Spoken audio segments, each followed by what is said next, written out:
Que alegria poder estar reunidos em torno desse nome soberano, soberano Senhor Jesus. Que maravilhoso é sabermos, irmãos, que um dia, pela graça do Senhor, nós fomos, pelo Espírito Santo, unidos a um corpo. Fazemos parte de uma mesma realidade espiritual. Estamos ligados de modo eterno e indissolúvel uns aos outros e ao cabeça deste universo, o nosso amado Senhor Jesus. Que privilégio é poder estar aos pés dele para ouvirmos a sua voz. Que privilégio é, irmãos, fazermos parte dessa família tão linda. Que ele continue a nos ganhar, que ele continue a falar aos nossos corações. Que esse amado Senhor Jesus possa ser honrado. Eu penso no meu coração, se pudéssemos assim imaginar o nosso Pai Celestial focando a sua atenção nesse momento a essa pequena expressão da igreja que aqui se encontra. O que ele gostaria de ver? Uma única realidade, o seu Filho, revelado em nós. Ele busca em nós o seu Filho.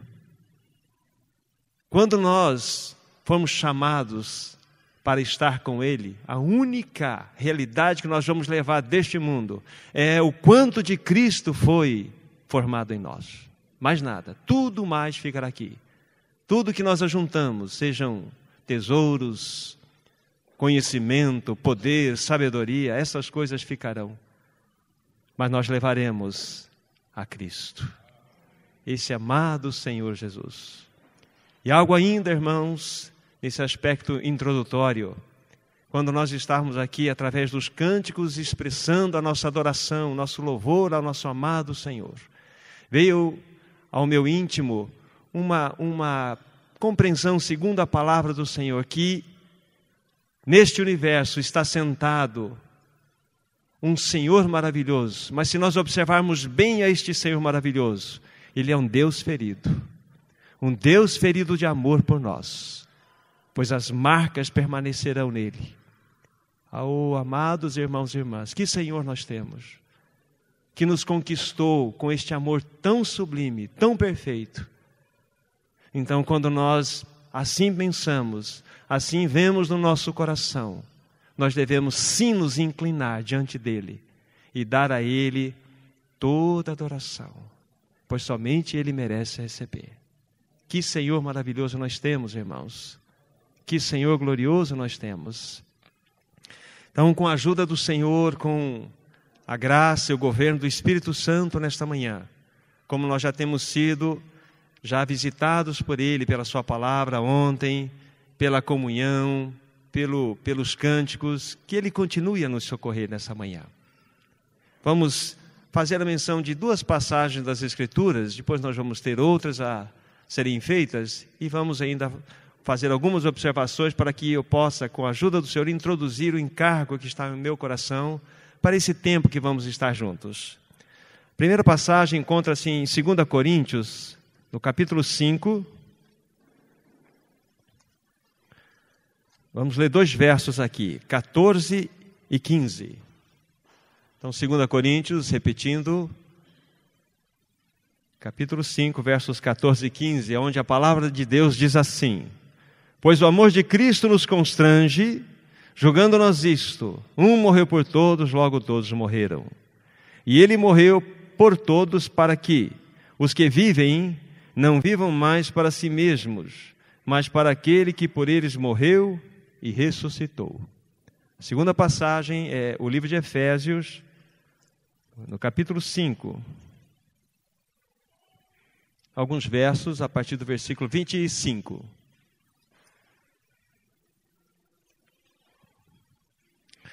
Diz assim: maridos, amai vossa mulher, como também Cristo amou a igreja e a si mesmo se entregou por ela, para que a santificasse, tendo-a purificado por meio da lavagem de água pela palavra, para apresentar a si mesmo igreja gloriosa, sem mácula, nem ruga, nem coisa semelhante, porém santa e sem defeito.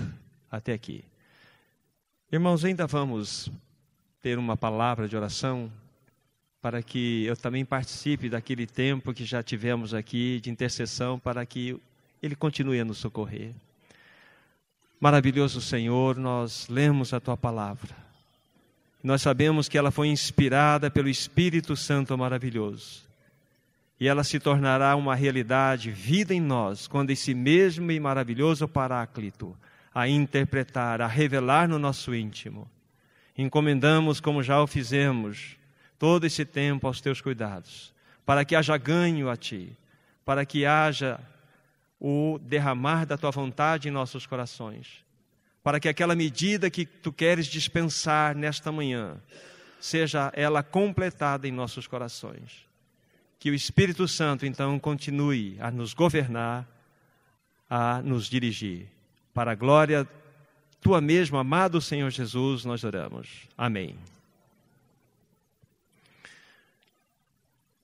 Irmãos, eu gostaria de introduzir aqui o encargo que eu tenho no coração para compartilhar com os irmãos, pedindo uma permissão a vocês de lembrar de uma história, de um fato que aconteceu comigo alguns anos atrás, e porque eu entendo que ele poderia colaborar conosco nesse tempo. Porque foi algo marcante, foi um marco que o Senhor promoveu no meu coração. Foi um divisor de águas em alguns aspectos da compreensão da palavra do Senhor. Isso aconteceu não muitos anos atrás, estávamos numa viagem, vou ter liberdade de dizer aqui, ao Chile, com minha esposa, alguns irmãos, e junto com o irmão Gonçalo e o irmão Pedro Alarcon, que hoje está gozando a presença do Senhor, nós vamos fazer uma visita no campo missionário.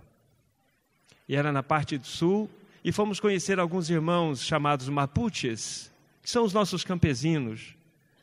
E lá nós fomos, então, apresentados a uma família de irmãos, e esses irmãos, então, iriam nos receber para um almoço, para que pudéssemos ali ter um pouco de comunhão e conhecer um pouco da obra que é feita lá no campo. E dentro de um singular momento, lá aquele irmão, o patriarca, um irmão muito simples, um irmão muito humilde, estava bastante frio na ocasião, ele estava todo agasalhado com uma touca. Então ele foi orar ao Senhor para agradecer aquele momento, agradecer a refeição. Ele tirou então o seu gorro e começou a orar. Ele começou a orar, começou a conversar com o Senhor. Eu olhei para o meu lado, olhei o irmão que estava conosco, alto, grande, esparramando sem lágrimas. Olhei para o outro, minha esposa, então, nem se fala. E eu comecei também a tocar, a ser tocado pelo Senhor. De uma forma tão maravilhosa, os céus baixaram até aquele lugar, irmãos. Os céus nos visitou naquele momento. E eu pude tocar a face de Cristo naquele irmão de uma maneira tão gloriosa. O irmão que não, se você perguntar se ele conhece o Watchman, ele nunca ouviu falar. Se ele conhece Austin Sparks, se ele conhece Hudson Taylor, se ele conhece irmãos contemporâneos, não conhece. Mas ele conhecia tão bem o Senhor, de uma maneira tão singela. Ele pôde me levar à presença desse amado Senhor. E eu falei assim naquele momento, ainda de maneira tão nova para o meu coração, e eu tinha certeza que o Senhor era a minha vida. Eu tinha certeza que era um servo do Senhor. Mas eu falava tanto dele, mas eu não conseguia vê-lo, irmãos e irmãs. Eu não conseguia tocá-lo. E aquele irmão me levou. Através de um gesto tão simples, ele tocou a face do Senhor. E eu disse no meu coração: Senhor, eu quero tocar-te. Eu troco tudo por esse momento. Mas eu quero ver a tua face. E aquilo subiu ao meu coração de maneira tão impactante, que foi um divisor de águas. Foi algo muito precioso. E depois veio ao meu coração: sabe por que isso acontece? É porque ele não se pertence mais. É porque ele se consagrou a mim. Ele é meu, todo meu. E essa palavra me tocou de modo profundo. Tive outras experiências futuras, mas este foi um divisor de águas. E isso tem tocado o meu coração. Já tenho, em outros momentos, até exposto o meu íntimo sobre este assunto. Mas eu entendo que, nesse tempo do fim que nós estamos vivendo, amados irmãos e irmãs, nesse tempo tão singular, dias especiais, que nós todos estamos inseridos, quando nós olhamos à nossa volta, os nossos corações tremem. Não precisamos nem falar dos contextos que há à nossa volta. O Senhor tem mostrado através dos seus sinais, sejam eles dos aspectos climáticos, tantas perturbações climáticas, terremotos, tempestades, enchentes. Tudo isso está aí diante dos nossos olhos para vermos isto. Quando nós olhamos para a amada igreja do Senhor, nossos corações se enchem de tristeza, amados irmãos. Nós ficamos desencorajados. O Senhor, quando reúne o seu povo, como aqui, amados irmãos, Ele quer comunicar algo a nós. Mas Ele não somente quer comunicar algo a nós, mas Ele quer que nós respondamos. Ou seja, que nós, de fato, içamos as nossas velas, para que Ele possa, então, levar adiante o seu eterno propósito. Amados irmãos, nós precisamos estar atentos para este momento tão singular que nós estamos vivendo, nessa geração tão especial. Então, o Senhor nos socorra, nos ajude, porque o Senhor tem suas demandas para com o seu povo. Irmãos e irmãs, nós não estamos respondendo de modo adequado. Nós estamos tão envolvidos com as nossas distrações, nós estamos tão envolvidos com as nossas coisas, que nós não estamos olhando para a face do nosso Senhor Jesus. Sobe ao meu coração, me permito ainda, dentro desse aspecto introdutório, antes de considerarmos aí esse assunto que o Senhor trouxe para que nós compartilhemos. Mas subiu ao meu coração que nós vivemos o tempo de Laodiceia, que caracterizava-se por mediocridade, mornidão, elevação do ego, falta de visão. E o mais impressionante, quando nós olhamos essa passagem que aqui me refiro, de Apocalipse 3, de 14 a 22, o que mais chama a atenção, que aquela igreja, ela estava completamente cega diante da estimativa que o Senhor tinha a respeito dela. Porque a estimativa que ela tinha de si mesma era que ela era rica, abastada e que não havia falta alguma nela. Essa era a estimativa que ela tinha de si mesma.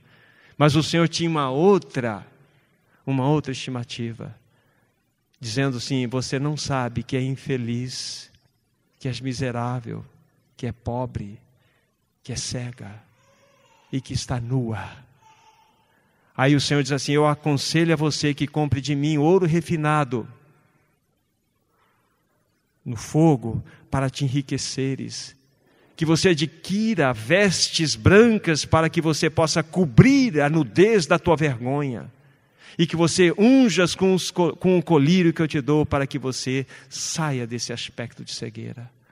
Irmãos e irmãs, nós precisamos urgentemente da visitação do Espírito Santo. Nós precisamos ser uma geração que vai fazer diferença nesse tempo em que vivemos. De que modo, tanto individual como coletivamente, nós temos respondido às demandas do Senhor. A estimativa que Ele tinha de Laodiceia, irmãos, uma estimativa tão difícil. Mas Ele é tão cheio de graça, tão cheio de amor, que Ele chama ao arrependimento. Ele chama o seu povo ao arrependimento. Ele sempre tem a sua destra estendida a nós. Esse é o nosso amado Senhor. O que Ele espera de nós, irmãos, que nós coloquemos a boca no pó, que nós inclinemos nossa face no chão e, de fato, busquemos a Ele com toda a nossa honestidade. Irmãos, antes de nós impactarmos o mundo, nós precisamos ser abalados, nós precisamos ser purificados. Verdadeiramente nós precisamos ser. Antes de nós apontarmos o dedo para o pecado do mundo, nós devemos levar a sério os nossos próprios pecados. Precisamos, irmãos. para que o Senhor, nesse tempo do fim, possa encontrar uma geração que vai ser cooperadora com Ele. Uma igreja que vai estar aos seus pés. Um povo que tem as marcas da cruz genuinamente expostas em si. Para que esse povo possa, de fato, anunciar as virtudes daquele que por nós deu a sua vida na cruz.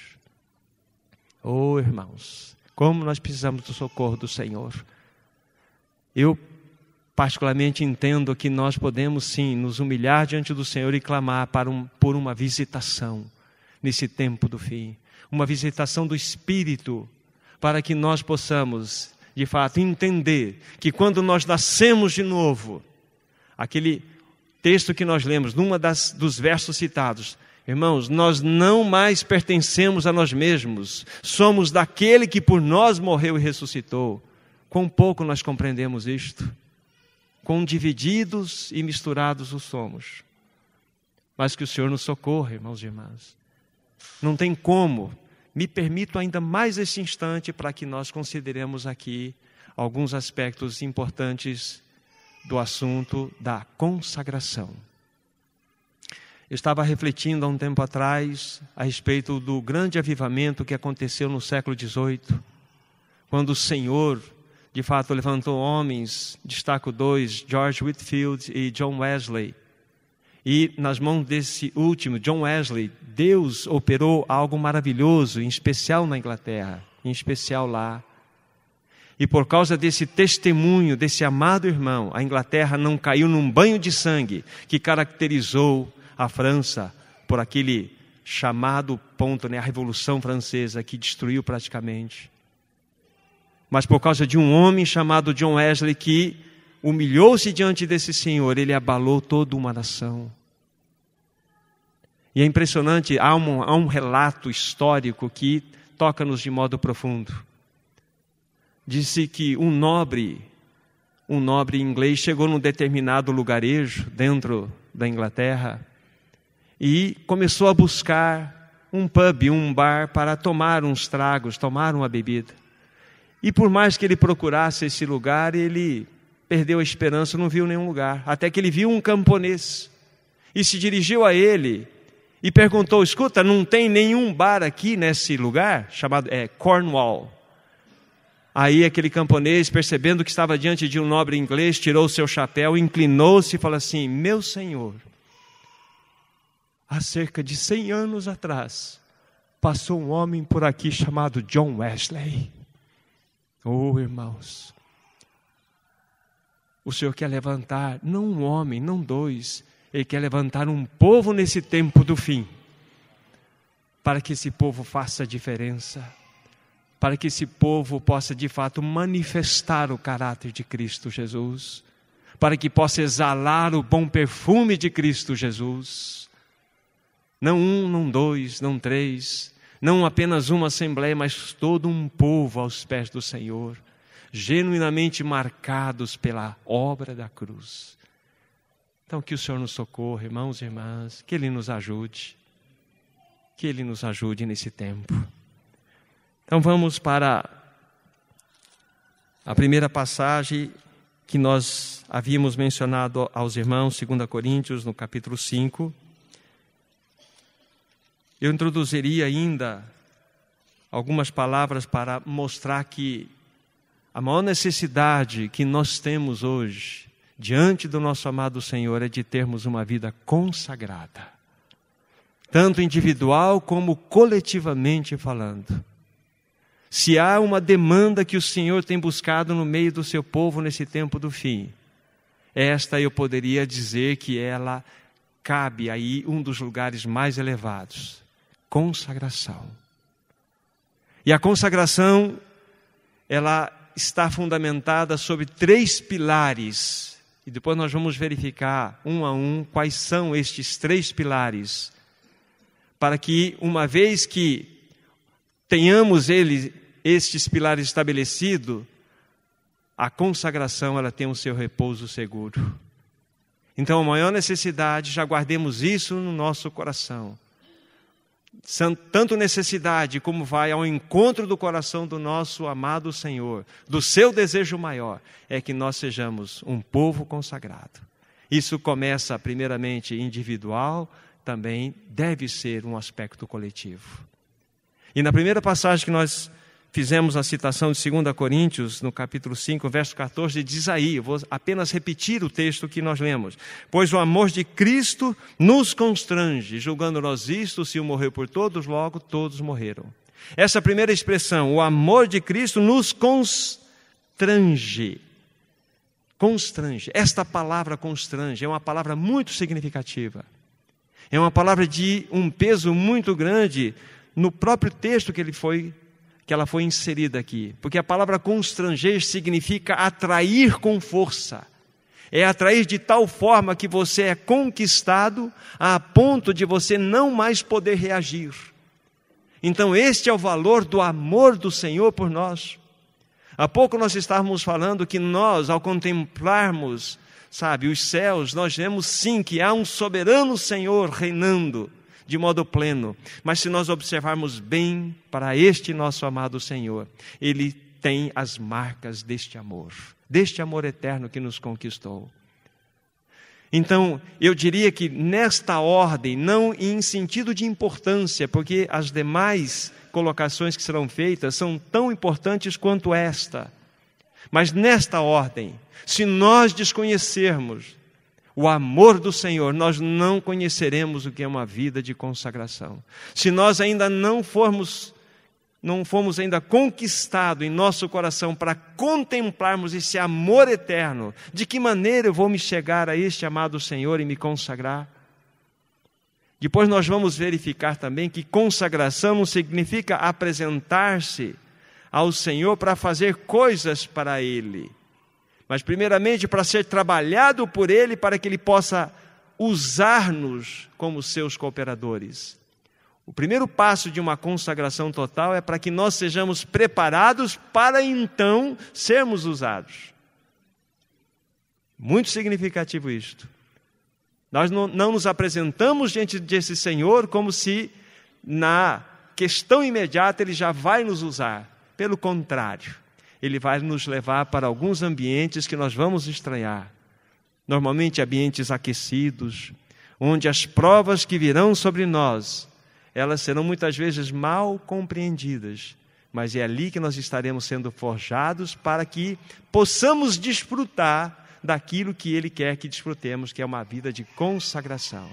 Para que entendamos que nós não mais nos pertencemos. Então, o maçarico divino tem que vir sobre nós. Dito isto, voltemos a esse ponto aqui. O amor é o primeiro aspecto, o primeiro pilar que nós precisamos aí tê-lo como um fundamento para que a consagração possa repousar com segurança. Se você e eu conhecemos este amor, então nós vamos, de fato, nos render este amado Senhor. Quanto será eu tenho de conhecimento desse amor revelado no meu coração? Quanto será que nós temos? Muitas vezes nós não permitimos que o próprio amado Senhor, que deseja tanto comunicar Ele mesmo, e o seu amor a nós não permitimos, porque somos tão atarefados, irmãos, e fazemos tantas coisas boas. Irmãos, não são as coisas pecaminosas que nos impedem uma comunhão mais perfeita com o Senhor. Não são coisas, são coisas boas, são coisas salutares, são coisas legítimas, mas elas vêm com tal intensidade sobre nós que nós nos perdemos e nós deixamos de contemplar a face do nosso amado Senhor. Ah, como nós precisamos conhecer este amor. O amor de Cristo nos constrange, Ele nos obriga, Ele nos força, Ele nos prende de tal maneira que nós ficamos sem ação. Esta é a realidade dessa palavra amor do lado desta palavra constrange. É algo maravilhoso. Sem esta compreensão, irmãos, inicial, o segundo passo, que é tão importante quanto, ele vai perder a sua força. Então, que fique gravado nos nossos corações. Nós nos rendemos a Ele, nós nos consagramos a Ele, nós servimos a Ele, porque fomos atraídos por este amor maravilhoso. Mas tem uma outra passagem que nós fizemos a menção há pouco. Vamos lá para Efésios capítulo 5, esta que nós chamamos na introdução. Observemos aqui uma ordem muito importante das Escrituras Sagradas. Maridos, amai vossa mulher, como também Cristo amou a igreja e a si mesmo se entregou por ela para que a santificasse, tendo-a purificado por meio da lavagem de água pela palavra. Por enquanto aqui. Observem a ordem desta passagem, por favor. Diz as Escrituras Sagradas que Cristo amou a igreja e a si mesmo se entregou por ela. A primeira ação, o primeiro gesto vindo do Senhor para a sua igreja não foi purificá-la, não foi santificá-la, não foi trazê-la para perto de si de um modo puro para que a pudesse amar. Pelo contrário, Ele a amou primeiro. Ele nos amou na nossa condição de mais baixa miséria. Quando nós estávamos na lama do nosso pecado, Ele já nos amou de maneira perfeita. Normalmente nós amamos aquilo que atrai a nossa maneira de entender. As coisas belas, purificadas, quando as pessoas nos tratam bem. Então nós respondemos com um tipo de amor. Mas o Senhor nos viu naquela condição de completo fracasso e derrota. E nos amou. Cristo amou a igreja. Então quando nós começamos a tocar a palavra do Senhor e perceber pelas Escrituras com a ajuda e socorro do Espírito Santo que nós verdadeiramente fomos amados e somos amados, nossos corações devem se derreter também em resposta a Ele com um amor, dizendo: Senhor, nós te amamos, e sabemos claramente a resposta, porque Ele nos amou primeiro. Ele deu um passo em direção a nós, para que nós pudéssemos então, quando o tocássemos, responder a este amor tão precioso, tão genuíno, tão maravilhoso. E é impressionante mostrar que este amor aqui, ele teve uma origem. Ontem o nosso amado irmão, quando ele começou a fazer aquelas reflexões dentro do primeiro capítulo de Efésios, eu vou ter a liberdade de chamá-los novamente ao capítulo 1, para fazermos uma pequena observação, para nós entendermos que vamos rasgar o véu do tempo e vamos entrar na eternidade e entender que este amor aconteceu no coração do nosso amado Senhor, quando nenhum átomo deste universo havia sido formado. Ele já nos desejava no seu coração. Ele já nos amou de modo perfeito, pleno. Então ali no capítulo, a partir do versículo 3, nós vamos lá: bendito Deus e Pai de nosso Senhor Jesus Cristo, que nos tem abençoado com toda a sorte de bênçãos espirituais nas regiões celestiais em Cristo. Aí diz o verso seguinte, o verso 4, assim como nos escolheu nele antes da fundação do mundo. Observe, antes da fundação do mundo. Aí ele diz assim, tem um primeiro para sermos santos e irrepreensíveis. Se o Senhor tivesse, pelo Espírito, colocado um ponto final aqui nesse verso, nós teríamos a eternidade para adorar e glorificar esse Senhor. Sermos santos e irrepreensíveis. Irmãos, que preciosidade, que presente maravilhoso, que bênção maravilhosa era sermos simplesmente considerados santos e irrepreensíveis. Mas ele não parou aí. Ele vai mais adiante, que é na sequência da leitura que estamos apresentando, diz assim, e em amor nos predestinou para a filiação, ou para sermos filhos maduros. Mas tem santos irrepreensíveis e filiação.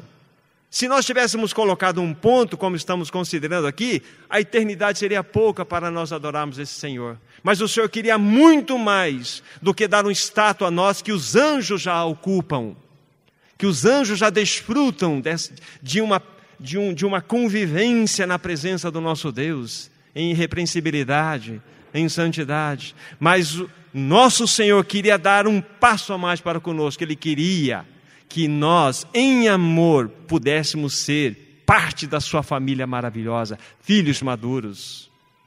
Então Ele nos dá graça e nós somos então feitos filhos maduros de Deus para si mesmo. Oh, irmãos e irmãs, antes da fundação do mundo, Ele nos desejou. Ele pensou em nós. E este assunto de filiação, me permitam, não é uma digressão, mas apenas uma observação aqui importante sobre esse aspecto de filiação. Irmãos, se nós, com a ajuda do Espírito, entendermos essa verdade, de que nós somos filhos de Deus, que nós fomos chamados para fazermos parte da família celestial, tendo como filho maior o nosso amado Senhor Jesus Cristo. Então, nossos corações vão sempre encontrar conforto. Algo que certo irmão fez uma vez uma menção que muito me ajudou e gostaria de deixar isso registrado também nesse momento. É impressionante quando a palavra de Deus nos diz assim, lá no Evangelho de João, capítulo 8, versículo 32, diz assim: e conhecereis a verdade, e a verdade vos libertará. Mas no versículo 36 está escrito assim: se pois o Filho vos libertar, verdadeiramente sereis livres. É impressionante, nesse verso, se pois o Filho vos libertar, lá não está escrito se pois o Cristo, se pois o Senhor, se pois Deus, mas se pois o Filho vos libertar, porque isso tem um significado muito grande, porque é quando nós conhecemos o Filho de Deus, verdadeiramente é que nós alcançamos a nossa plena e total libertação. É deste conhecimento íntimo que nós temos. Irmãos, quando nós, pela graça do Senhor e pelo Espírito Santo, recebemos a revelação que nós somos filhos de Deus, irmãos de Jesus Cristo, não há frustração, não há situações do passado, não há abusos, não há decepção na história de uma pessoa que seja capaz de impedir uma total libertação desta pessoa. Nós precisamos apresentar a Jesus Cristo às pessoas, o Filho de Deus. Nós somos amados. Nós não precisamos carregar história de fracassos. Nós não precisamos carregar em nós nenhum tipo de peso de condenação. Porque nós temos um amado Senhor, o Senhor Jesus Cristo. Se pois o Filho vos libertar, verdadeiramente sereis livres. Libertos de todo o nosso passado, por mais tremendamente difícil que ele tenha sido, por mais miserável, por mais abuso que uma pessoa possa ter recebido. Mas se ele conhecer o nosso amado Senhor Jesus Cristo, ele vai gozar de uma plena libertação, irmãos. Esse é o nosso amado Senhor. Esta é uma obra plena, uma obra completa.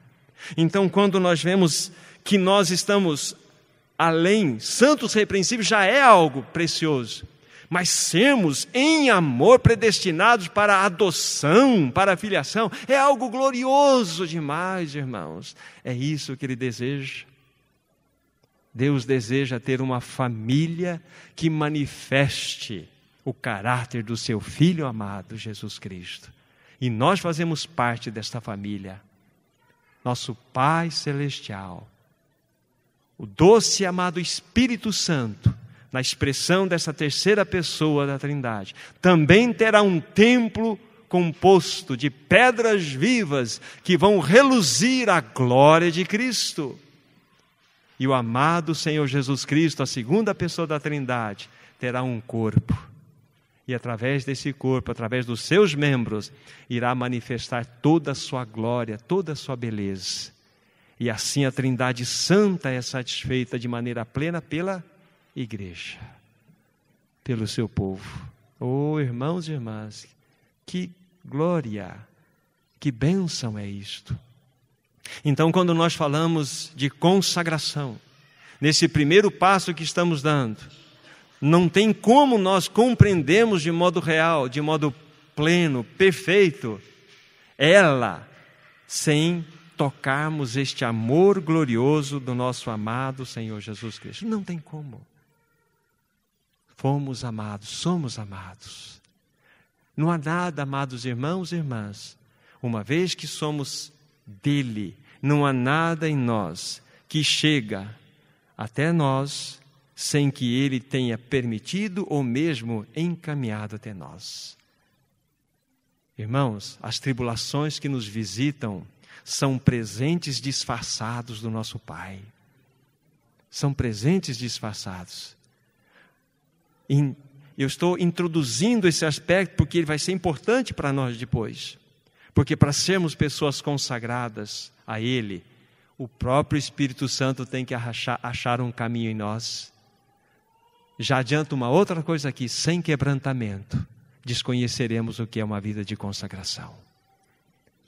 O quebrantamento está totalmente associado a essa vida de consagração. Porque carne não pode atender às demandas do Espírito. O lugar da carne é cruz. O lugar do nosso eu é cruz. Porque somente uma vida separada, trabalhada pelo quebrantamento, uma vida que está aos pés do Senhor é que vai poder, de fato, estar atendendo às demandas desse amado. Mas tudo começa aqui, amor. O assunto consagração só é entendido de maneira real quando nós desfrutarmos desse genuíno e perfeito amor. Este é o primeiro pilar que deve repousar a nossa consagração. O outro está aliado a este também. Nós vamos também fazer uma pequena observação. Se nós devemos nos consagrar a Ele porque Ele nos amou, nós devemos ser dele, agora o segundo aspecto, porque Ele nos comprou. Somos dele por direito de compra. Agora eu vou chamar os irmãos a olhar outras passagens para que pontuemos esse momento agora. A primeira delas, 1 Coríntios, capítulo 6. Vamos ler aqui versos 19 e 20. Vamos citar algumas, vou citar todas elas, depois a gente faz algumas observações. Então, 1 Coríntios 6, 19 e 20. Olha só o que a palavra de Deus diz. Acaso não sabeis que o vosso corpo é santuário do Espírito Santo, que está em vós, o qual tendes da parte de Deus e que não sois de vós mesmos? Porque fostes comprados por preço. Agora, pois, glorificai a Deus no vosso corpo. Guarde bem essa passagem. Vamos buscar outra. Vamos pegar 1 Pedro, capítulo 1, versículos 18 e 19. Eu vou registrar essas passagens, porque elas são importantes para depois os irmãos mesmo ampliarem os seus estudos nesse assunto. Então, 1 Pedro 1, 18 e 19. Sabendo que não foi mediante coisas corruptíveis, como prata, ouro, que fostes resgatados do vosso fútil procedimento que vossos pais vos legaram, mas pelo precioso sangue, como de cordeiro, sem defeito, sem mácula, o sangue de Cristo, conhecido, vamos ler esse texto também, conhecido com efeito antes da fundação do mundo, porém manifestado no fim dos tempos por amor de vós, até aqui. Então observe aqui, irmãos, que texto precioso nós temos, que o preço que foi pago pelo nosso resgate, somando-se todas as riquezas desse mundo, tudo isso seria impossível e algo vil para que fosse utilizado para uma negociação de tamanha envergadura. Nós fomos comprados por um preço, o preço do sangue do Filho de Deus. Mas é impressionante que a palavra de Deus já nos disse no verso anterior, e é aqui que eu quero chamar um pouco a atenção de todos nós: não sabeis que o vosso corpo é o santuário do Espírito Santo, que está em vós, o qual tendes da parte de Deus e que não sois de vós mesmos? Há pouco chamamos a atenção naquele verso introdutório, que uma das grandes necessidades que nós temos como povo de Deus, como regenerados, individualmente falando, de sabermos, é que quando nós nascemos de novo, nós não mais nos pertencemos, somos daquele que por nós morreu e ressuscitou, somos daquele que pagou um alto preço. O novo nascimento, sem estar ligado à consagração, é confusão. Sim, é. uma pessoa que experimentou a nova vida em Cristo Jesus, tem a vida de Cristo, mas vive uma vida de altos e baixos, como se fosse uma montanha russa. Hoje eu estou bem, na descida amanhã estou mal. Porque não tem, de fato, a compreensão de que nasceu de novo, precisa ter uma experiência genuína de consagração. Precisamos compreender que novo nascimento significa você não mais viver em função da sua própria vida, e sim da vida que foi em você colocada, para que você possa servir este Senhor. Então, é claro, é muito simples aqui a palavra de Deus nos mostrando. Fostes comprados por preço. Na nossa compreensão, quem compra é dono. Simples assim. Quem compra tem direito. E o Senhor nos comprou com o próprio sangue. E por que nós insistimos a andar por nós mesmos? Por que nós, então, não temos essa compreensão? Nós temos muitas amarras que nos impedem de vivermos uma vida segundo o coração do nosso Deus. E lembrando mais um pouco do aspecto introdutório, irmãos e irmãs, nesse tempo do fim, como o Senhor vai encontrar aqueles com quem Ele pode contar, para que o seu eterno propósito possa avançar nessa geração. Onde estão homens e mulheres de Deus, que estão dispostos a viverem única e exclusivamente pelo seu Senhor? Onde estão os irmãos e irmãs consagrados? Onde estão as assembleias que nós podemos tocar Cristo de um modo real? Onde encontram-se todas estas realidades? Irmãos, repetindo, é tempo de colocarmos a boca no pó. É tempo de nos humilharmos diante do Senhor, reconhecermos que nós temos pecado contra Ele. Nós não o temos honrado. Como que nós precisamos conhecer esse amado Senhor de modo íntimo, de modo perfeito. Mas esse segundo pilar da consagração é exatamente o aspecto redentor. Somos daquele que por nós morreu e ressuscitou. Somos dele por direito de compra. Simples assim. Somos dele porque ele nos comprou para pertencermos a ele. Vamos pegar uma outra passagem de Gálatas capítulo 3. Gálatas capítulo 3, versículo 13. Gálatas 3:13. Nós temos assim: Cristo nos resgatou da maldição da lei, fazendo-se Ele próprio maldição em nosso lugar, porque escrito está: maldito todo aquele que for pendurado no madeiro. Esta palavra aqui era extremamente importante para nós, resgatou. Ela é a composição de duas outras palavras, não vou colocar aqui para os irmãos, mas ela é uma composição de duas palavras que traz uma força muito significativa nesse texto aqui. Significa alguém comprar algo para si mesmo, sem a possibilidade de devolução ao mercado de escravos. Então, quando o Senhor nos resgatou, Ele nos resgatou de tal forma, com uma força tão grande, que Ele nos comprou para Ele mesmo, e de tal forma foi essa compra, que não tem mais como nós sermos devolvidos ao mercado de escravos. Exagorazo, essa palavra. É uma palavra forte, tremendamente significativa, e que faz que o valor da nossa compra seja tão elevado como o foi. Somos daquele que por nós morreu e ressuscitou. Como nós, povo de Deus, precisamos entender isto, do socorro do Espírito Santo. Então, como nós vamos entender ou compreender algumas coisas de consagração, se esses assuntos elementares fogem do nosso coração? Então, esse texto tem essa força, irmãos e irmãs, essa força muito grande. Nos resgatou. É uma compra maravilhosa, é algo maravilhoso, tremendo, e é uma compra para si mesmo. Ele não nos comprou, nos tirou de uma situação de escravidão, nos colocou num lugar elevado apenas. Isso já seria um tipo de resgate. Não, Ele nos comprou para Ele mesmo. E uma coisa que nós precisamos destacar, irmãos e irmãs, é que esse preço que Ele pagou foi altíssimo. Foi um preço que nós não temos a condição de mensurá-lo com a nossa mente finita. Não tem. E eu gostaria de fazer uma outra menção aos irmãos, citando agora o livro de Mateus. Podemos olhar, os irmãos podem acompanhar, Mateus capítulo 13, quando o Senhor está considerando aquelas 7 parábolas, aqui ele chega numa delas, que está registrada no versículos 45 e 46, quando ele fala da parábola da pérola.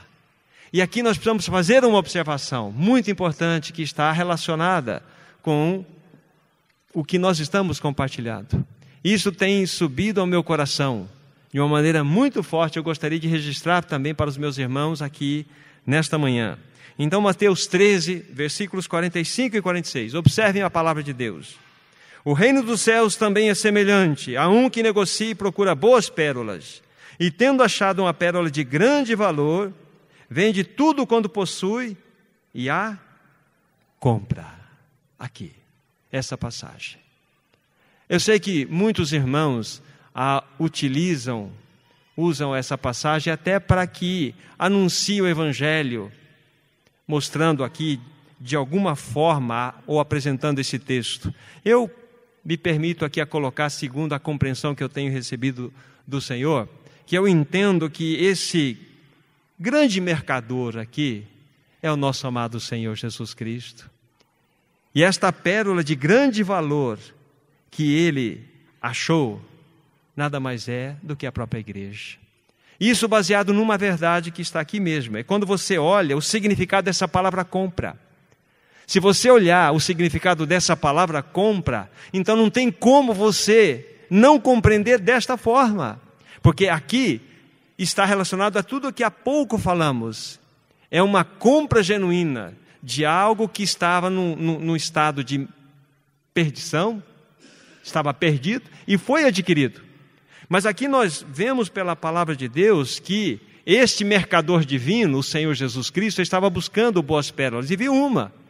Ele viu a igreja e a comprou. Lembra-se que ele amou primeiro para depois adquiri-la. E nós sabemos, amados irmãos, que a pérola é um ser vivo. E a pérola, para que ela seja produzida, é necessário que aconteça muita dor e muito sofrimento. E quando ela, então, é invadida por um micro-organismo, um grãozinho de areia qualquer, a ostra, o que acontece? Ela, no mecanismo de defesa, ela vai eliminar uma substância chamada nácar ou madrepérola, como alguns chamam, para criar em torno daquilo que está trazendo a dor, uma proteção. E naquele sofrimento, naquela dor, vai se obter uma pérola de grande valor. Amados irmãos, vamos pegar uma outra passagem para entendermos esse aspecto. Qual foi o preço que o mercador divino pagou para que nós fôssemos dele? Isaías 52. Os irmãos estão chamados aqui na leitura. Isaías 52. Vamos ler o versículo 14 aqui. Diz assim: como pasmaram muitos à vista dele, pois o seu aspecto estava muito desfigurado, mais do que o de outro qualquer, e a sua aparência mais do que a dos outros filhos dos homens.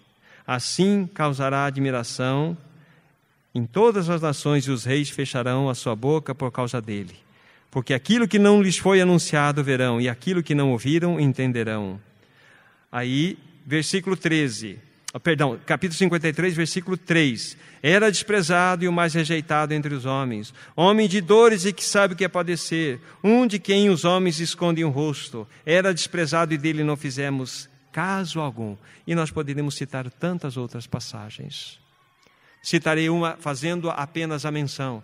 Quando o Senhor Jesus Cristo estava no Getsêmani, nós temos os registros dos evangelhos de vários momentos de dor do nosso Senhor Jesus. E um dos evangelhos registra que ele veio a tal ponto, na sua dor tão profunda, a suar gotas de sangue. Mas por que ele tinha que sofrer tanto, irmãos e irmãs? Por que ele tinha que padecer tanto por nós?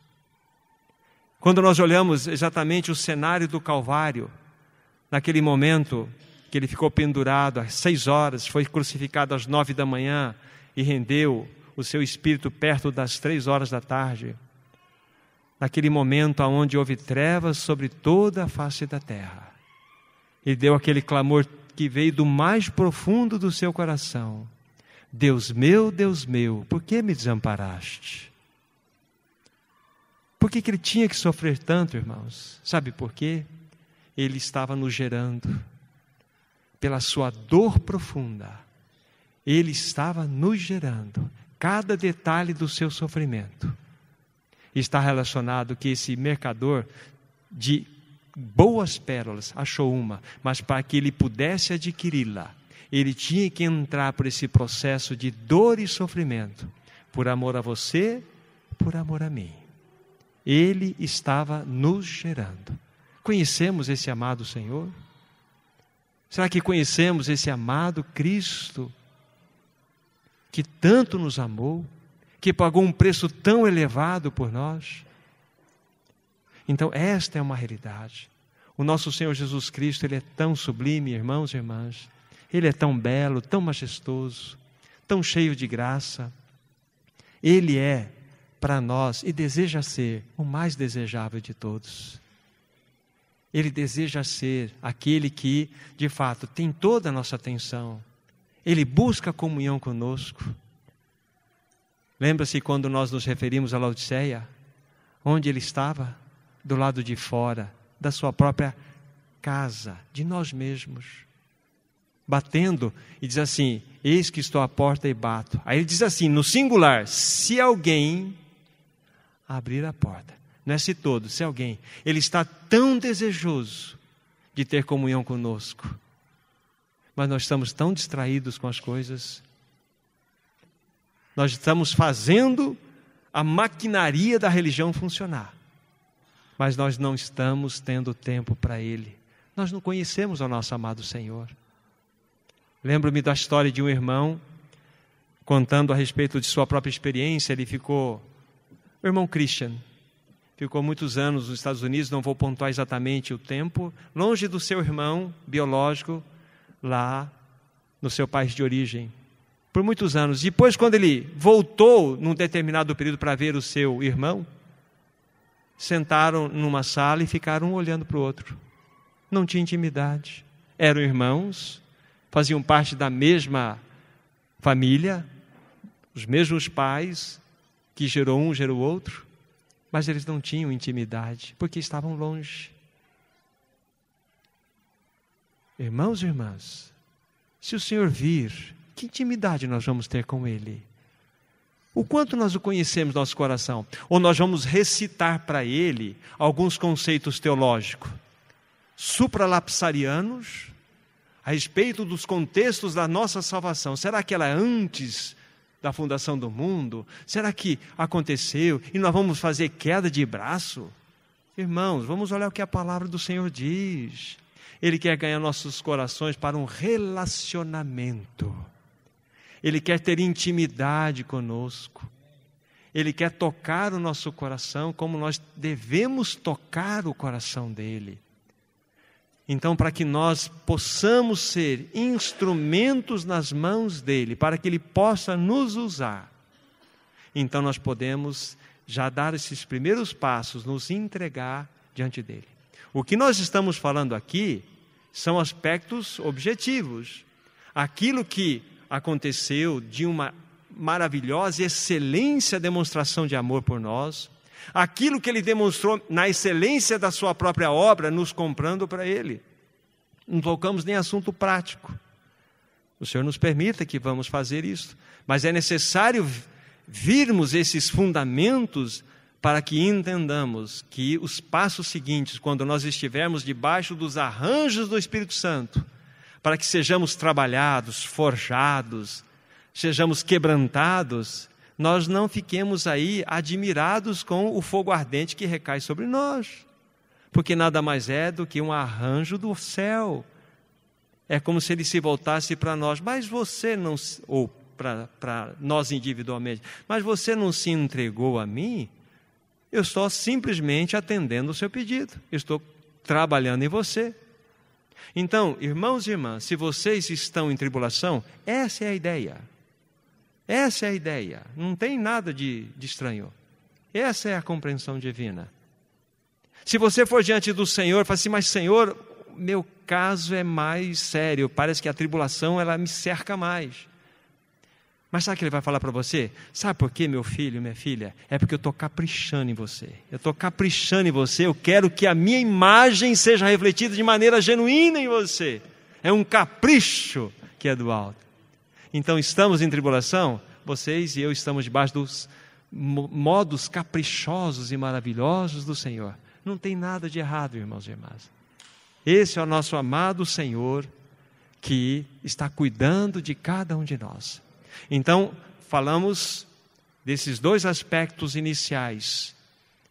Falamos apenas para irmos para o aspecto final. O primeiro pilar de uma consagração é nós conhecermos que fomos amados. E somos amados. Um amor naquele calibre. Um amor que nós precisamos contemplar. Há um Deus ferido sentado no trono desse universo. Ferido de amor. Por você e por mim, por nós, pela sua igreja. E Ele nos comprou por preço, por um alto preço. Deus comprou a sua igreja com o seu próprio sangue, diz Atos 20, 28. Oh, irmãos e irmãs, isso precisa ficar claro em nós. Nós éramos escravos do pecado, escravos do mundo, escravos do diabo, escravos, pior ainda, de nós mesmos. Mas agora, quando nós nascemos de novo, nós não fomos nascidos de novo para nos tornarmos libertos em nós mesmos, mas escravos dele, desse que nos comprou.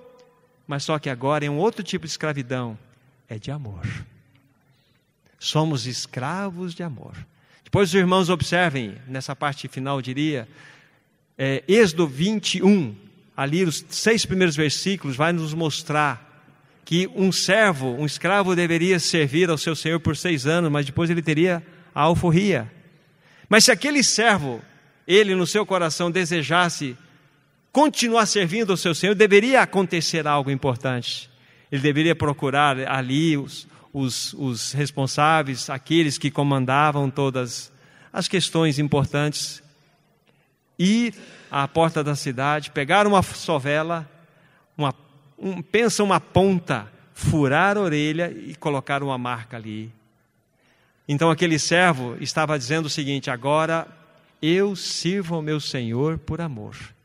Anteriormente ele tinha direito a tudo, tinha carteira assinada, tinha INSS garantido, tudo. Mas agora, uma vez que ele dispôs-se a servir aquele seu Senhor desta forma, ele estava dizendo, eu não mais me pertenço.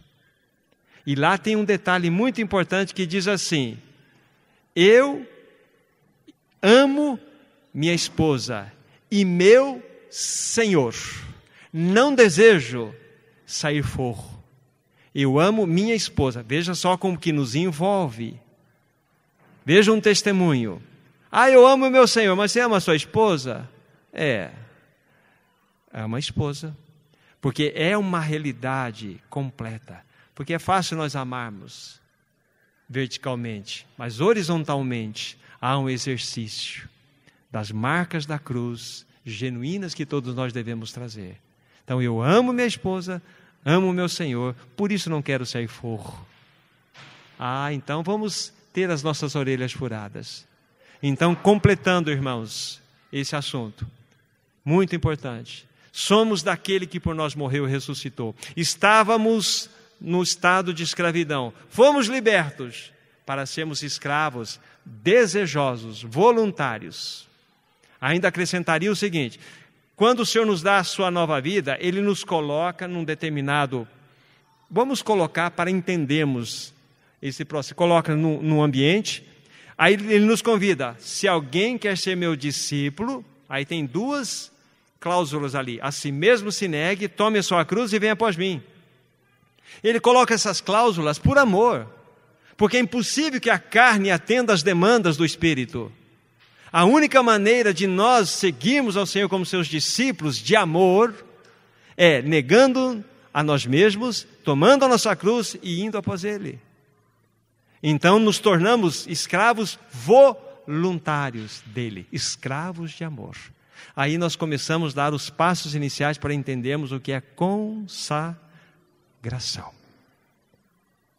Então que o Senhor nos ajude, nos socorra, e na outro tempo, na outra sessão, o Senhor vai nos dar graça para nós ampliarmos, colocarmos o terceiro aspecto, que também é importante tanto quanto esses outros, e com a ajuda do Senhor, nossos corações serão cada vez mais ganhos por Ele. Vamos orar, irmãos. Nosso amado Senhor, somos tão gratos a Ti, pois ainda que nós nunca merecíamos nada, o Senhor demonstrou um amor tão perfeito por nós naquela cruz.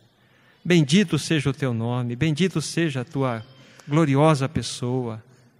Oh, amado Senhor, nos ganhe totalmente para Ti, nos tire, Senhor, do âmbito da teoria, nos leve para uma genuína prática, nos dê um coração responsável para, de fato, atendermos às Suas demandas. Nós queremos, Senhor, ainda que de maneira tão limitada, nos colocar diante de Ti, nos consagrar com a ajuda do Teu Espírito, porque o Senhor nos amou, porque o Senhor nos comprou. Colocamos-nos diante de Ti, Senhor.